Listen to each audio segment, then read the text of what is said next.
Pois bem, meus amigos, é um prazer tê-los conosco mais uma vez.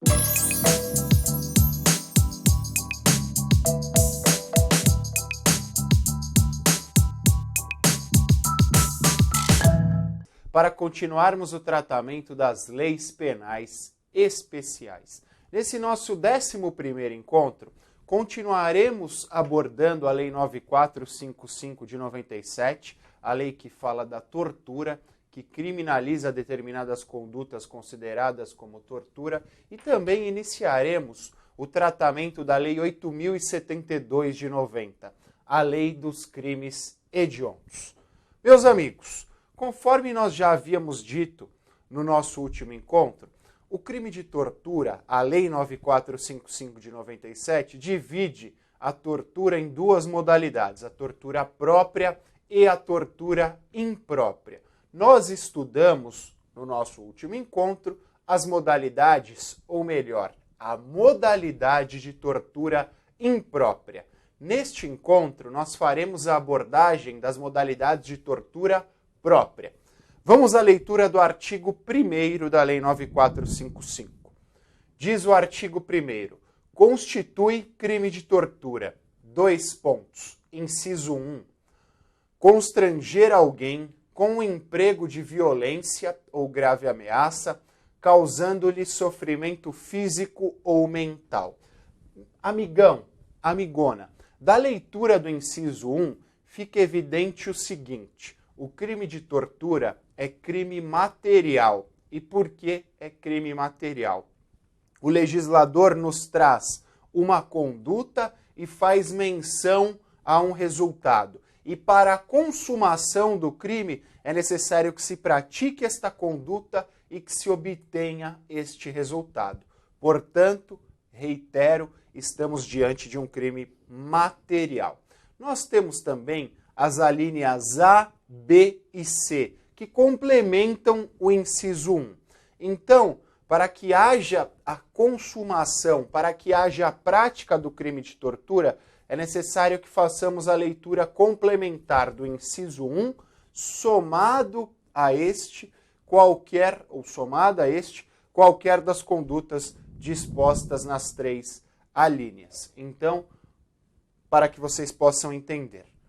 Artigo 1º, constitui crime de tortura, : inciso 1, constranger alguém com emprego de violência ou grave ameaça, causando-lhe sofrimento físico ou mental, : a linha A, com o fim de obter informação, declaração ou confissão da vítima ou de terceira pessoa.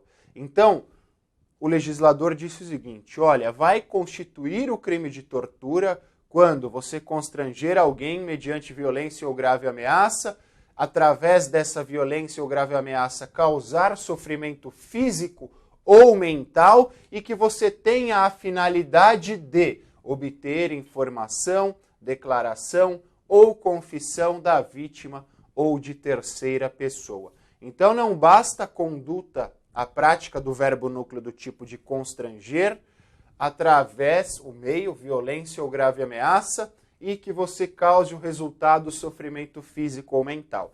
É necessário que você tenha a finalidade de obter informação, declaração ou confissão da vítima ou de terceira pessoa. Portanto, estamos, na hipótese da linha A, diante de um crime que apresenta o dolo específico, o elemento específico do injusto, ou seja, o sujeito ativo atuará com vistas à obtenção de determinado resultado específico. Ele age com vistas à obtenção daquela finalidade específica. E na ausência desta finalidade específica, haverá a atipicidade ou a desclassificação para outra conduta criminosa. Portanto, amigão, portanto, amigona, dolo específico. A linha B, para provocar ação ou omissão de natureza criminosa. Outra modalidade de tortura e também a dolo específico. Você vai constranger alguém mediante violência ou grave ameaça, causando-lhe sofrimento físico ou mental, para provocar ação ou omissão de natureza criminosa. Dolo específico também.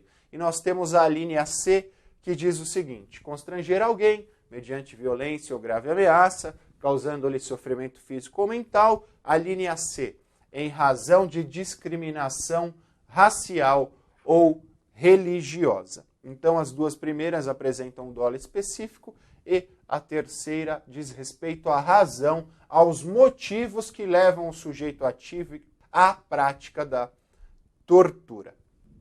E o inciso 2, diz: submeter alguém sob sua guarda, poder ou autoridade com emprego de violência ou grave ameaça a intenso sofrimento físico ou mental, como forma de aplicar castigo pessoal ou medida de caráter preventivo. Eu gostaria que vocês atentassem no inciso 2, nesta outra forma de tortura imprópria, a alguns elementos da frase, quais sejam como forma de aplicar castigo pessoal ou medida de caráter preventivo. Porque o inciso 2 diz o seguinte: submeter alguém sob sua guarda, poder ou autoridade com emprego de violência ou grave ameaça a intenso sofrimento físico ou mental como forma de aplicar castigo pessoal ou medida de caráter preventivo. Doutrinariamente, é necessário que se faça a distinção entre esta modalidade de tortura própria e o crime de maus tratos disposto no Código Penal. Quando, do desenvolvimento da parte especial do Código Penal, o professor que estudar com vocês esse tema fará essa distinção. Mas eu gostaria que vocês atentassem. Artigo 236 do Código Penal, para que se faça a distinção entre esta modalidade de tortura própria e o crime de maus tratos. O parágrafo 1º do artigo 1º da 9455 equipara determinada conduta ao crime de tortura. Diz respeito àquele sujeito que submete pessoa presa ou sujeita à medida de segurança a intenso sofrimento físico ou mental por intermédio da prática de ato não previsto em lei ou não resultante de medida legal. Parágrafo 2º, todos nós já estudamos na aula passada quando falamos da tortura imprópria. O parágrafo 3º trata de uma modalidade de tortura qualificada. E por que tortura qualificada? Há o aumento da pena base em determinadas circunstâncias. Então, tortura qualificada. E o parágrafo 3º qualificará a tortura em conformidade com o resultado alcançado. E são duas modalidades de resultados previstos no parágrafo 3º.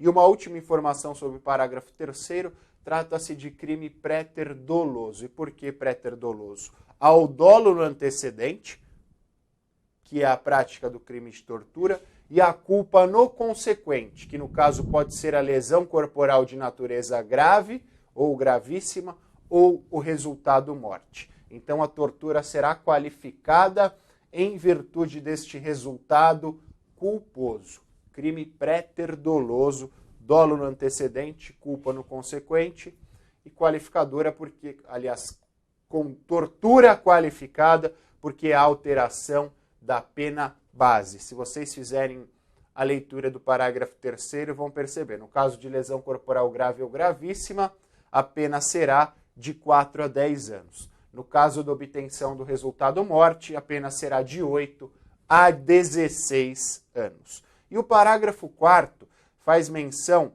a determinadas circunstâncias ou determinadas causas especiais de aumento de pena.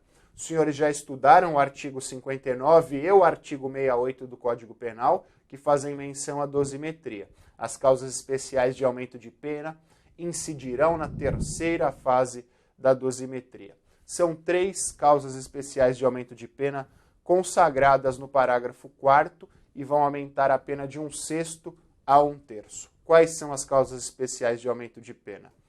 Quando o crime é cometido por agente público, quando o crime é cometido contra criança, gestante, portador de deficiência, adolescente ou maior de 60 anos. Então, a causa de aumento de pena do inciso 1 diz respeito às condições do sujeito ativo. E a causa de aumento de pena do inciso 2 diz respeito às condições do sujeito passivo. E o inciso 3 diz respeito ao aumento de pena quando a tortura é praticada mediante sequestro. Tudo bem, meus amigos? Eram estas as informações a serem transmitidas acerca da tortura. O parágrafo 6º fala do caráter inafiançável, insuscetibilidade da tortura à graça ou à anistia. Tá? São duas circunstâncias que estão expressas na próxima lei que será estudada por nós, a lei dos crimes hediondos. Tranquilo, amigão? Tranquilo, amigona? Então, terminamos a análise da Lei 9455 de 97. Faremos agora uma introdução à Lei 8072 de 90, a lei que fala dos crimes hediondos. E por que uma introdução à Lei 8072 de 90? Porque a Lei dos crimes hediondos, apesar de ser uma lei relativamente pequena, no que diz respeito ao seu conteúdo, a quantidade de artigos, ela é uma lei de extrema importância, tanto no que diz respeito ao dia a dia daqueles que militam na área penal, como no que diz respeito à sua cobrança no exame de ordem e em concursos públicos. A lei dos crimes hediondos deve necessariamente estar na ponta da língua de todos os senhores. Vocês devem conhecê-la com todas as suas forças. Por quê? Porque é uma lei que é cobrada e ponto final. Então, falando rapidamente de alguns aspectos da Lei 8072 de 90. Primeiro aspecto que deve ser indicado aos senhores diz respeito ao rol de crimes hediondos. O legislador, quando da confecção da Lei 8072 de 90, tinha alguns critérios a serem utilizados para a determinação de quais crimes seriam considerados hediondos. Todos os senhores sabem que o artigo 5º, inciso 43 da Constituição, faz menção à necessária existência de uma lei ordinária indicando quais crimes serão, ou seriam, no caso, na época, considerados hediondos. Trata-se de norma de eficácia limitada. Meus amigos, então, o legislador ordinário tinha algumas opções, alguns critérios a serem utilizados. Em determinados países, o legislador leva em consideração o critério da quantidade de pena. Então, pensem na seguinte circunstância. Todos aqueles crimes cuja pena máxima seja superior a 15 anos serão considerados hediondos. Havia esse primeiro critério. Havia um segundo critério que leva em conta as circunstâncias específicas daquele crime, daquela conduta. Então, supondo que tenha sido praticado um estupro, tendo como vítima uma criancinha de 2 anos. O juiz, de acordo com as circunstâncias específicas daquele caso concreto, poderia considerá-lo hediondo. Então, é a forma judicial de determinação dos crimes hediondos. E existia também a possibilidade da determinação daquele crime como hediondo, levando-se em consideração o bem jurídico penal tutelado. Então o legislador diria o seguinte, olha, todos os crimes dolosos contra a vida serão considerados hediondos.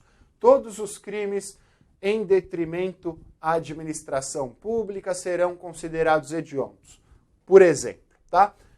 Existiam esses 3 critérios. Apesar da existência destes 3 critérios, o legislador pátrio, o legislador brasileiro, optou por adotar o critério legal ou critério enumerativo. O que é o critério legal ou o critério enumerativo?